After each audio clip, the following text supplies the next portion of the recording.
Hi friends, வாங்க இன்றைக்கி என்ன செய்யணும்னா சூப்பராக கெண்டை மீன் தலை குழம்பு. கெண்டை மீன் தலை வாங்கியிருக்கோம். எங்கள் வீட்டுக்காரவங்க வாங்கிட்டு வந்தாங்க. நல்லா கழுவிக்கிடுவோம், மஞ்சத்தூள் சேர்த்து கழுவிக்கிடுவோம். அப்படின்னா தான் அந்த மீன் கவிச்ச வாடை இருக்காது.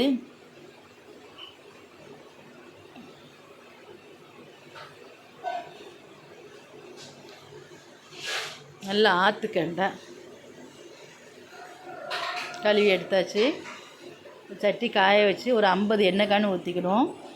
கொஞ்சம் வெந்தயம், கொஞ்சம் ஜீரகம், ஒரு 2 பல்லாரி பொடிசாக வெட்டி வச்சுருக்கேன், அதையும் சேர்த்துக்கிடுவோம். நல்லா வதங்கட்டும். ஒரு 4 தக்காளி பழம், 2 உப்பு சேர்த்துக்கிடுவோம்.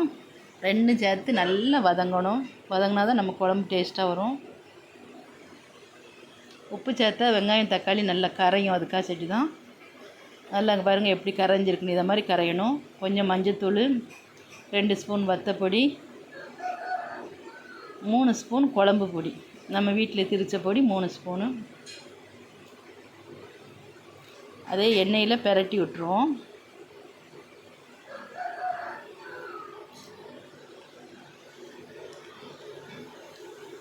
ஒரு எலுமிச்சம்பழம் அளவு புளி கரைச்சிருக்கேன், அதை சேர்த்துக்கிடுவோம்.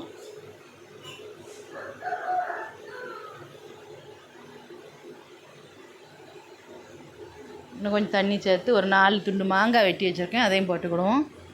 தேவைக்கு உப்பு போட்டு நல்லா கொதிக்கட்டும். இப்போ மீனை சேர்த்துக்கிடுவோம்.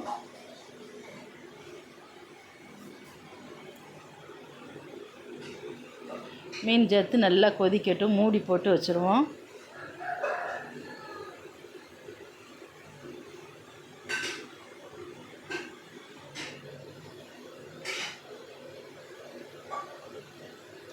தண்ணியிலே அந்த மீனை அப்படியே அமுக்கி விடணும். 10 நாக்கில் அமுக்கி விட்டுட்டு மூடி போட்டு மூடி வச்சிடணும்.